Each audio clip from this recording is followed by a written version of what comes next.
And you know how you make America great again?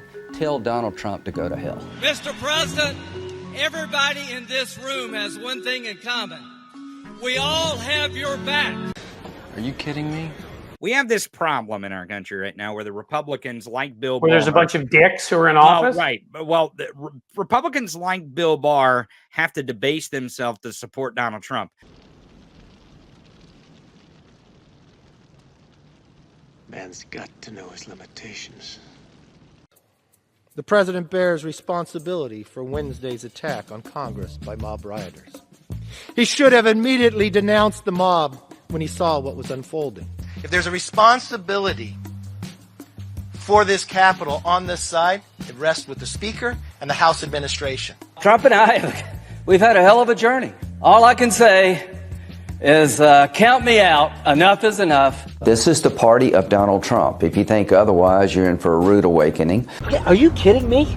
That one, I agree with you, is a flat-out fascist. I mean... Right. Absolutely. But here's the thing, is that the way Bill Barr says this, right? And let's back it up. Let's replay it just a minute here so we can get a good reference. Including the country's interest. I think it's my duty to pick the person I think would do the least harm to the country. And in my mind, that's I will vote the Republican ticket. I will support the Republican ticket. I think the real danger to the country, the real danger to democracy, as I say, is the progressive agenda. And while Trump, and I said, Trump may be playing Russian roulette, but continuation of the Biden administration is national suicide. Are you kidding me?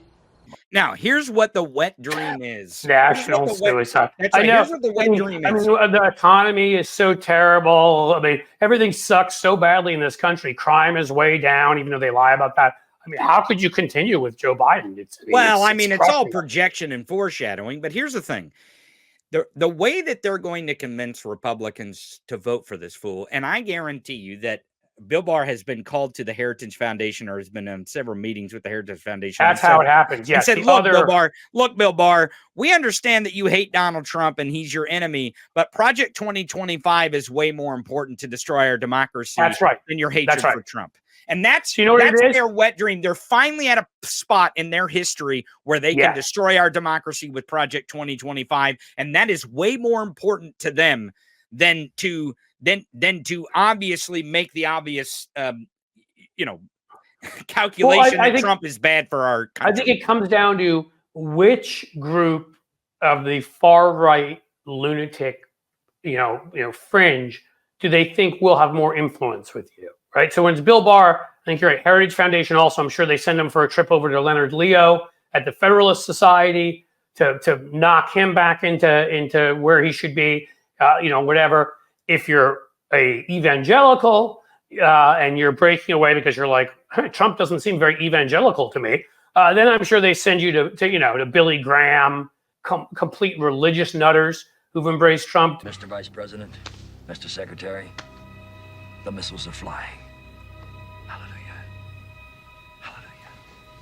It all depends on like which of the wings you come from, and then they send you to the extremist in that wing who will tell you, I get it, Trump's a complete lunatic, but it's in service of this, so do it. Well, and that's what their service is to destroy our democracy with Project 2025. I believe there's a few other characters, like you were saying, that are also involved in this. Let's take a listen. My opinion. We're tired of the Donald Trump drama. We want real Republican drama. Donald Trump's not a Republican. We want real Republican drama. If he is off the teleprompter, he can barely keep a cogent thought. You support him for president, even if he's convicted in classified documents. You support him for president, even though you believe he contributed to an insurrection. You support him for president, even though you believe he's lying about the last election. You support him for president, even if he's convicted in the Manhattan case. I just want to say the answer to that is yes, correct? Yeah, me and 51% of America. Are you kidding me? The examples go on. I love how he backs it. Oh, well, me and whatever, first of all, no, not 51%. He'll never get that, never got that, won't win a majority of people ever. But even if 51% supported that, if 51% supported Hitler, you wouldn't be like, oh, well, me and 51%. Yeah, well, I mean, that's not 51% people supported Hitler, Cliff. I mean, obviously you're going to select Hitler. When a majority of people in the streets were butchering people in Rwanda such that they killed something like 800,000 people in a matter of days, being in the majority wasn't a good thing. Right. Okay, so right. That was a bad majority to be in. It was a horrible. Like I love how he hides behind that, you know. And excuse me, and I will give credit to Stephanopoulos, who's been doing a much better job lately. Starting with Nancy Mace.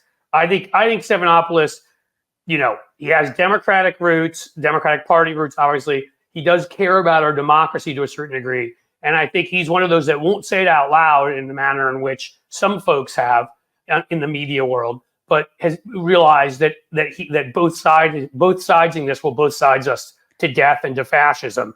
And so he's starting to actually go after his life, and his family's life may depend on it. Right. So he's starting to actually act like a real news guy over the past, whatever that is, since Mace was on there 6-8 weeks ago. And I've seen him go after Republicans. Hopefully that will be catching to others. We'll see.